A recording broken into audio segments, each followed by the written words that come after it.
ഞങ്ങൾ എവിടേക്കും വരില്ല. പക്ഷേ ഞങ്ങളുടെ മേൽ എവിടെയെങ്കിലും വന്നാൽ ഒരു ഇഞ്ചു പുറകോട്ട് പോകുമെന്ന ഒരുത്തരല്ല, ഒരു കോൺഗ്രസ്സുകാരും വരുന്നല്ല.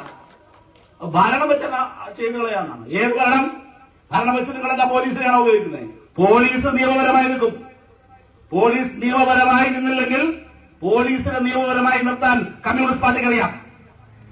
നിങ്ങൾ ഞങ്ങൾക്ക് യാതൊരു വിധത്തിലുള്ള ഒരു പ്രയാസം ഉണ്ടാക്കേണ്ടതില്ല. ഉണ്ടാക്കിയാൽ തിരിച്ചു നിയമപരമായ പ്രതിസന്ധികൾ ഞങ്ങൾ ഉണ്ടാക്കും. നിയമപരമായ പ്രതിസന്ധികൾ ഉണ്ടാക്കും. അതുണ്ടാക്കാനൊക്കെ നല്ല വശമുള്ളവരാ, അതുണ്ടാക്കുകയും ചെയ്യും. അതുകൊണ്ട് കോൺഗ്രസിന് പോലീസിന്റെ ഏതെങ്കിലും സഹായം ഇപ്പൊ ഈ നിലയ്ക്ക് കിട്ടുമെന്നും കരുതുകയുന്നുണ്ട്. ഇനി നാളെ അങ്ങനെ എന്തെങ്കിലും പോലീസിനെ വെച്ച് ഞങ്ങളുടെ മേൽ ഇറങ്ങിക്കളയാം എന്ന് കരുതിയാൽ ഞങ്ങൾക്ക് ആ സഹായം വേണ്ടട്ടോ. ഇല്ലാതെ തന്നെ ഞങ്ങൾ നിന്നോളും നിങ്ങൾക്ക് നേരെ. ഇവിടെ അധാർമികമായ ഒരു രാഷ്ട്രീയ വിജയം ഇവിടെ കോൺഗ്രസ് പലരെയും പിടിച്ചു നേടിയിട്ടുണ്ട്. ഞാനതിന്റെ വിശദാംശങ്ങളിലേക്ക് പോകുന്നില്ല. ഈ മണ്ഡലത്തിൽ ഒരു ജനപ്രതിനിധിയിൽ സഖാവ് ഡി കെ, നിങ്ങൾ നോക്കൂ, ഈ നാടിന്റെ മുഴുവൻ വികസനത്തിനും നിസ്വാർത്ഥമായി എല്ലാ വിഭാഗങ്ങളെയും എല്ലാ ജനവിഭാഗങ്ങളെയും കൂട്ടിയേൽപ്പിച്ചുകൊണ്ട് പ്രവർത്തിച്ചു. പക്ഷെ ജനം തിരിച്ചാണ് വിധി എഴുതിയത്.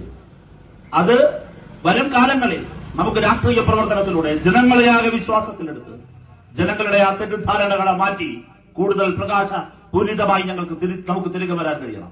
അതിനുള്ള രാഷ്ട്രീയ പ്രവർത്തനങ്ങളിൽ വ്യാപൃതരാകണം. എന്തിനാണ് കോൺഗ്രസ് ഈ രാഷ്ട്രീയത്തിൽ വിശ്വാസമില്ലാതെ, എന്തിനാണ് കോൺഗ്രസ് ഈ പണിയെടുക്കാൻ വേണ്ടി വരുന്നത്, ആക്രമിക്കാൻ വേണ്ടി വരുന്നത്? അക്രമത്തിലൂടെ ഞങ്ങളെ പരാജയപ്പെടുത്താം എന്ന് കോൺഗ്രസ് കരുതുകയല്ല. കോൺഗ്രസ് കരുതേണ്ട ഒരു കാര്യം, കോൺഗ്രസ് എവിടെയാവുള്ളത്? കോൺഗ്രസ് ആരെ കണ്ടിട്ടാ വർക്ക് ചെയ്യുന്നത്? ആരെ കണ്ടിട്ടാ ഞങ്ങളുടെ മേലിൽ കയറാൻ വരുന്നത്? ആരാ കൂടെ ഉണ്ടാവുക? ഇവിടെ കണ്ണനൊരു പ്രശ്നം വന്നു, ഈ കളമച്ചൊരു പ്രശ്നം വന്നു. ഈ നാടിന്റെ നാനാ ദിക്കിൽ നിന്നും ഈ ഏരിയയുടെ അപ്പുറത്തും ഇപ്പുറത്തും എല്ലായിടത്തും ഓടിയെത്താൻ നിങ്ങളുടെ സഖാക്കളുണ്ടായിരുന്നു. ഒരു ആഹ്വാനം വേണ്ടിയൊന്നുമില്ല. അതാ ഞാൻ നേരത്തെ പറഞ്ഞത്. ഒരു പ്രതിസന്ധി ഉണ്ടായാൽ ഈ പാർട്ടിയും ഈ കൊടിപിടിക്കുന്നവരും സ്വയം ആ പ്രതിസന്ധിയെ പ്രതിരോധിക്കാനുള്ള ശക്തി ആർജിച്ചെടുക്കും. അവരോടി ഓരം വേണ്ട, ഒരാഹ്വാനം വേണ്ട.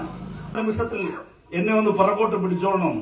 ഇല്ലെങ്കിൽ വിനാശകാലേ വിപരീത ബുദ്ധി എന്ന് പിന്നെ സ്വയം ഇരുന്ന് ശപിക്കേണ്ടി വരും.